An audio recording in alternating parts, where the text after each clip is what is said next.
pronounce ang kanyang name, o siya na yun, allows for more in-depth assistance for individual students, researchers, and faculty.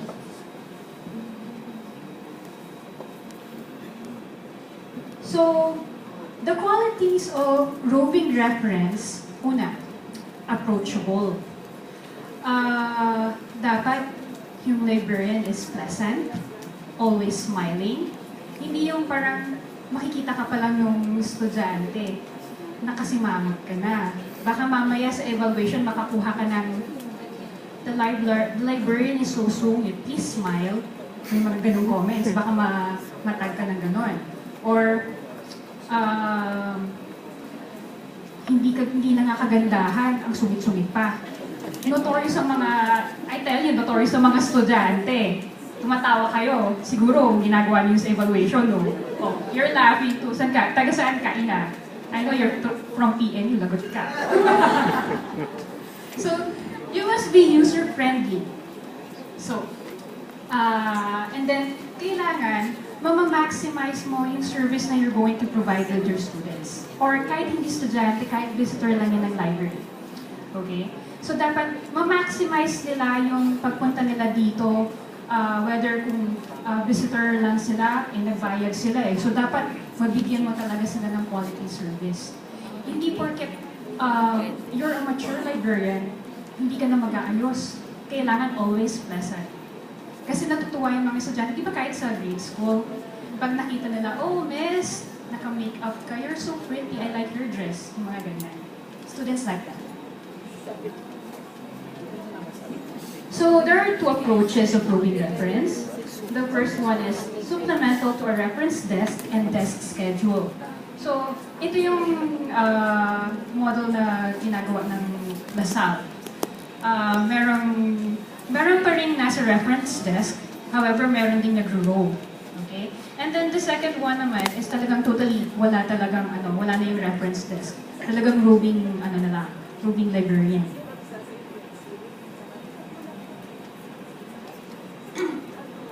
So, how everything started, so in 2012, Ms. Anna Presnido shared her OCLC report entitled Reference and Information Services in Selected Philippine Academic Libraries, Trends and Future Prospects, that DLSU will be introducing roving reference as part of the services of DLSU libraries. So as part of the first IM Info Smart campaign, the roving information assistant was launched as last November 25, 2013. So objectives. To increase the frequency of face-to-face or in-person reference transactions, to create a higher level of customer service in reference transactions, to encourage higher level of interaction between librarians and patrons.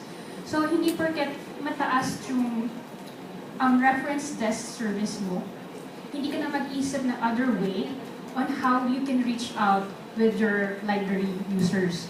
Kasi now, more on technology tayo.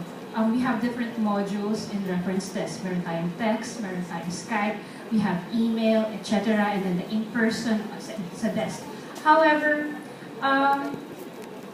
we need to reinvigorate or reinvent ourselves as librarians. Para at least ma-explore pa natin kung ano ba talagang need ng estudyante.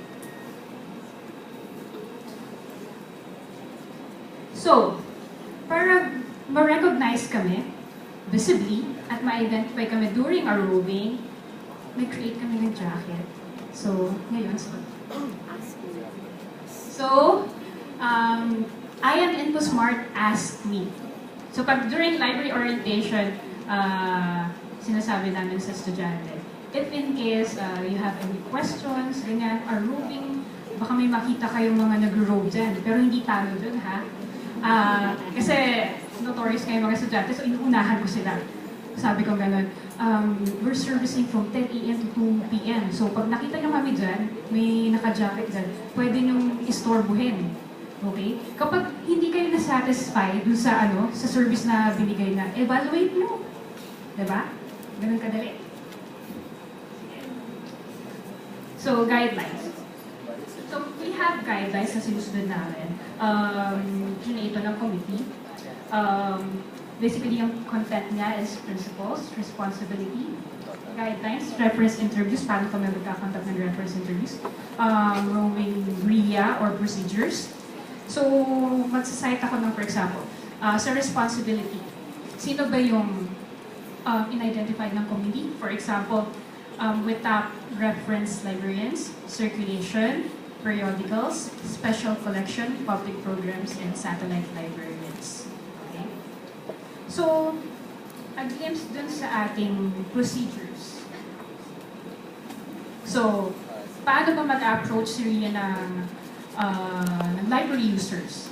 So, RIA should walk throughout the reading areas and always wear the RIA jacket and a nameplate. So, may nameplate kami.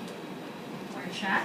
And RIA carries a notepad and or iPad, Android tablet, if applicable. Kasi, syempre, baka most of the questions of the library users is web-based. So, kailangan meron tayong tablet.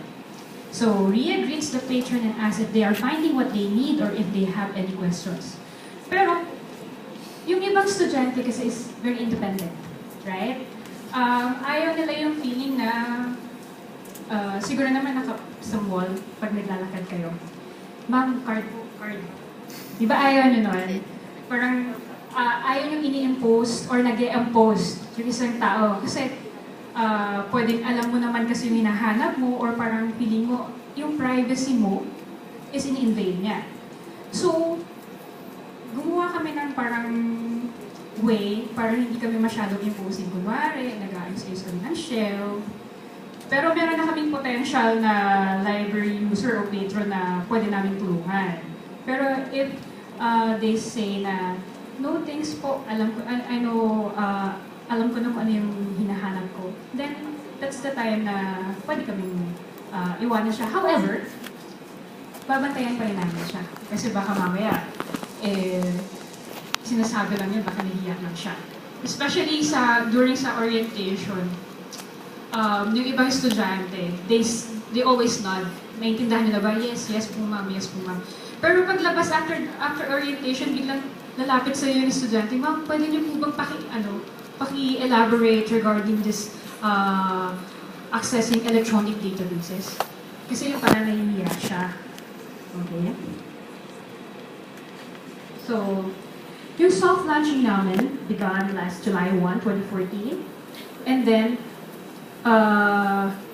as I said, nag-top kami ng mga librarians na mag-roam. So, roving RIA here in the Learning Commons serviced from Mondays to Friday from 10 a.m. to 2 p.m. So 4 hours daily. So there are 4 librarians every day. So meaning every librarian will service 1 hour. So may schedule kami niyan. So librarian 1, si librarian 2, o si librarian 3, 12 to 1, si librarian 4, 1 to 2. Okay. Pero hindi ko sinasabi na this will be applicable also with other libraries. Okay, especially for example, kung maliit lang naman yung library mo, pag talikod mo, pintuan na. Diba? Mag-rogue ka pa ba? Not unless talagang masipag ka, you wanted to extend your service sa labas ng school, diba? So, there are other ways. Okay? And then for satellite libraries, since isa lang yung library natin per satellite libraries, ang service nila, they're required to serve 2 hours per day. Okay? So like sa AGH, sa BVLRC, STC, and then STC, both college library and integrated school. So to get feedbacks from our students, both our students and our faculty, gumawa din ng committee ng evaluation form. So this is in 2 format, online and then printed. Bakit may printed? Kasi yung internet connection natin, kadalasan intermittent. So, para always handa kaming mga librarians, meron kaming printed form. So, hindi talaga makatakas yung estudyante na kailangan mo kaming evaluate. Okay? So, yung staff responses din, we also created evaluation form for staff responses. So, malaman namin ano yung feedback during the pilot testing. So, is it positive or negative? However, with the results, si Sir Joseph na ang bahalang mag-explain. Okay? So, I will be leaving you with Sir Joseph po. Thanks everyone. Last part na to. So, okay mo ba lahat?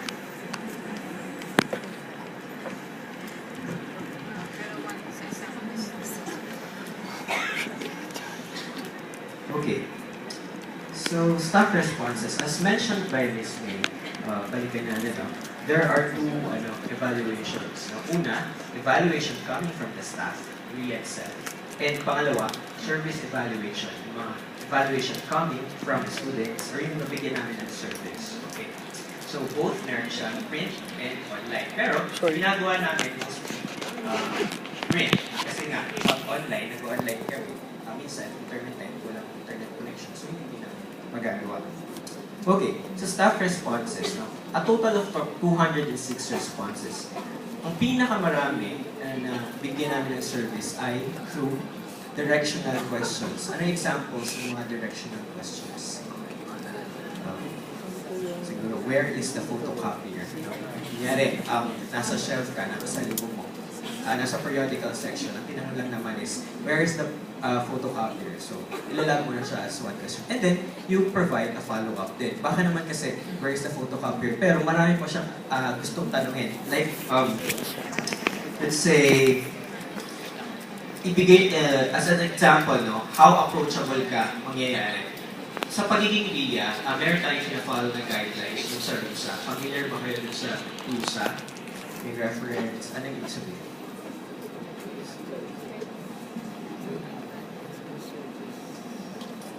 Basta RUSA. Okay. Since magagaling naman kayo mag-search na sa Google Age na kayo, alamin natin kung ano ibig sabihin ng RUSA. So, may behavioral guidelines na pina-follow at pinublish nila ito first on 1996 and then nasundan ito later on in 2000. Una, approachability. Na-discuss kanina, maraming beses na actually from Ms. Beth pa to our presentation. Gaano ka magiging approachable? Anong unang gagawin mo? Eye-to-eye contact, sabi, diba? So, eye-to-eye contact. So, kung masungit ka, hindi mo masyado gagawin. Nakababa lang siguro yung mata mo. Tapos, kailangan din, mag-smile ka always. Kailangan may welcoming action ka. Hindi yung magtatanong pa lang sa'yo, nahihirapan mo na. So, yan yung mga basic na kailangan natin tandaan. So, sa pagiging pag na-appoint ka, sa RIA, librarian, kailangan medyo somehow possess mo yung mga iba't ibang skills or qualities na kailangan. Kung hindi man, you have to train yourself na lang siguro. Or, ask siguro sa feedback from your colleagues, ano ba sa palagay niyo ako? Points ba ako? Nakadamit ba ako ng maayos? Well, hindi naman masyado kailangan kasi suot-suot naman namin yung aming RIA charter. So, going back sa transactions, marami ang nakuha namin directional questions lang. Okay? Tinatanong din nila, technical assistance PIN or password. Meron kasi kami my library account which is accessible in campus and off-campus. So, minsan, nakakalimutan nila or first-time users sila, so they have to create their own accounts. So, rate your impression. How helpful are you in your shift? So, this question pertains dun sa librarian or sa RIA staff, no? 30 answered na they were helpful during their shift. Pero 12 answered na they were not at all helpful. Why? Bakit kaya nila nasabi na wala silang silbi nung time na yan? Walang kwenta ang ginawa ko. Nagtrabaho ako ng 1 hour, pero not at all helpful. Maraming possibilities. Una, maaaring sagot doon, wala nang internet connection. So kunyari, down yung server or hindi ma-access yung OPA. So, paano mo masasabi na nakatulog ka talaga? So, siguro, kaya inisip ng librarian, hindi siya helpful during that time. So, possible answers yun. Somewhat helpful, 9, pero very helpful, 23. So, 74 responses. Do you use mobile devices while roving the ship? Binanggit kanina ni Ms. May na maaaring gumamit ng tablets. No? 70 answered no, 4 said yes. So, konti lang ang gumamit. how do you initiate contact with patrons? So eto, tatandaan natin yung mga actions. Smile ka muna. Say ka ng hello. Are you finding what you need? How is your search going? How may I help you? Or can I help you with anything? So ito yung mga possible actions na pwede nyo gawin para i-greet nyo yung inyong mga patrons. So, maaari sa shelf kayo. Karaniwan, tumatambay kami malapit sa OPAC stations. Kasi doon sila parang mas nahihirapan. So, unahan mo na sila. No? Ano yung kailangan mo? May I help you? So, mga ganun. So, closing, meron din. So, how do you close a transaction? So, ito yung mga pwedeng possible mong sabihin. Is this what you were looking for? So, did you find what you need? Nahanap mo ba? Is there anything else I can help you? No? Follow-up question pa yun. And lastly, most importantly, huwag niyo kakalimutan, magpasalamat din. Even though kayo nagbigay ng service, syempre, na-fulfill din naman ninyo yung inyong yung tinanong kanina, how do you find yourself kung helpful ka doon sa ship? So, sabi ka na ng thank you. As per receipt. Do you enjoy roving reference? Ito, always 19 yung sumagot. Pero always never ang nakakagulat. May sumagot na 8. Hindi sila nag-e-enjoy while doing this roaming media. So siguro, bakit kaya, no, Miss Yani, siguro meron tayo pwedeng gawin at ma-identify. May kita natin yan eh. Kung sino-sino itong mga sumagot na to. May access kami kung sino yung mga sumagot na hindi sila na-excite, hindi sila interested. Or kapag nag-roaming media sila, lagi silang nagmamadali. Siguro meron silang 1 hour pero baka 30 minutes lang nila nagagawa yung shifts nila.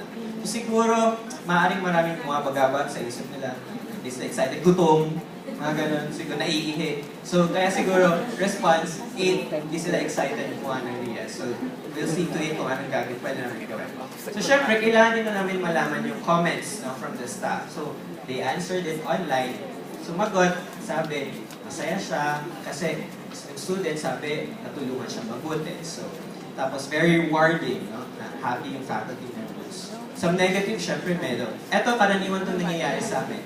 Nobody asks questions. Ito yung in-example kanina ni Ms. May, no? Na kahit anong gawin mo na mag-approach, o do you find what you're looking for, or may I help you, tatalikuran ka lang, or sasabihin sa'yo, no, thank you, para siguro, sabi nga ni Ms. Yani kanina, natuto na sila, or kaya na nila hanapin yung gusto nila. Pero, meron pa rin mga bagay-bagay dyan na I'm sure hindi pa rin nila mahanap. So siguro, yun yung aspeto na pumapasok na yung mga roaming. So, when it comes to service evaluation, ito naman yung nag-evaluate yung mga patrons namin. Most of the users are undergraduate students, 39, followed by non-DLSU. So, syempre, we cater to them din naman. Graduate students and then faculty and academic services faculty. So was the assistance provided by RIA helpful? 72% answered yes, they are very helpful. So positive feedback from us. If RIA had not come along, what would you have done? So sinabi, 35, continued searching on my own. So itutuloy pa rin nila. Pero meron nagsabi na if RIA did not come, aalis na siya ng library. So, bahala na, magbubugal na lang ulit siya. And 22 said na, yes, you will still approach the reference desk or the circulation counter or the information booth. So, yeah. Please rate the quality of service provided by RIA. On approachability, so 72% said they are extremely satisfied with the service of RIA. And 26% malaki pa rin yun para sa atin. Very satisfied, 26%, extremely satisfied, 72%, and moderately satisfied, konti lang naman is 2%, siguro 1 lang. On professionalism, 75% they are extremely satisfied, and 22% very satisfied, and 3% moderately satisfied. Wow, conclusions na, bilis. Questions? Wala pa, mamaya pa. So, siguro, before sa conclusion, so, I may say na, for me naman, every time I do the roaming RIA, there are many factors then, siguro, why we cannot do or perform our job, siguro, most likely, yung maximum na 1 hour. There are many things din kasi na we handle, or there are many functions we do in the library. So, sometimes, kung makita niyo, there are only 74 responses from the staff. Kasi, siguro, in a week, we can say na we cannot meet all 5 days, 1 hour every week. So, may mga times na hindi kami nakaka-as RIA. So, siguro isang factor yun. Kasi maraming activities or natatapos siguro sa meetings or mga official businesses. So, yun. But, as our conclusion, we can say that most RIA transactions in our pilot project are all directional questions. But, mostly directional questions. And RIA librarians showed satisfaction during their shift. So, 84%. Majority of the library users who encountered RIA feel that the surveys they receive are extremely helpful, so positive. The majority of the library users who encountered RIA answered that they are extremely satisfied with the librarian's approachability, professionalism, completeness of answer, and clarity of answer. So, is this the first time na narinig ba yung roving reference? Meron na ba ditong roving reference sa kanilang institutions? Meron na. Pero meron na. So, isa. Meron pa ba kapag sa taas na? FEU meron. Ano sa institution? LSU, the Philippines. So, meron naman pala existing na. But, meron din ako i-share na I was given the opportunity to visit them. So, meron din palang RIA or roving pala sa Southville. So, nung punta ko doon, kanila, for us, it's jacket. Sa kanila, they use sash. So, parang ginoong Pilipinas, Pilipinas. So, gano'n. So, nung una, when I asked them kung staff responses, nahihiya sila nung una. Kasi mag-rove sila sa library wearing those sashes. Pero, syempre, kailangan i-build yung confidence, kailangan, syempre, part yun ng library service. So, nakasanayan din nila yan in time na wearing those sashes. So, they have, I think, 4 roving librarians. Kayo ba? Meron din kayong marketing strategy to online. Pero yung as to yung presence or personality, sige. Okay, so yan yun. Example ko lang yan, kasi yan pala yung nakikita ko. Okay, so references, and then, yun, that's it. Thank you.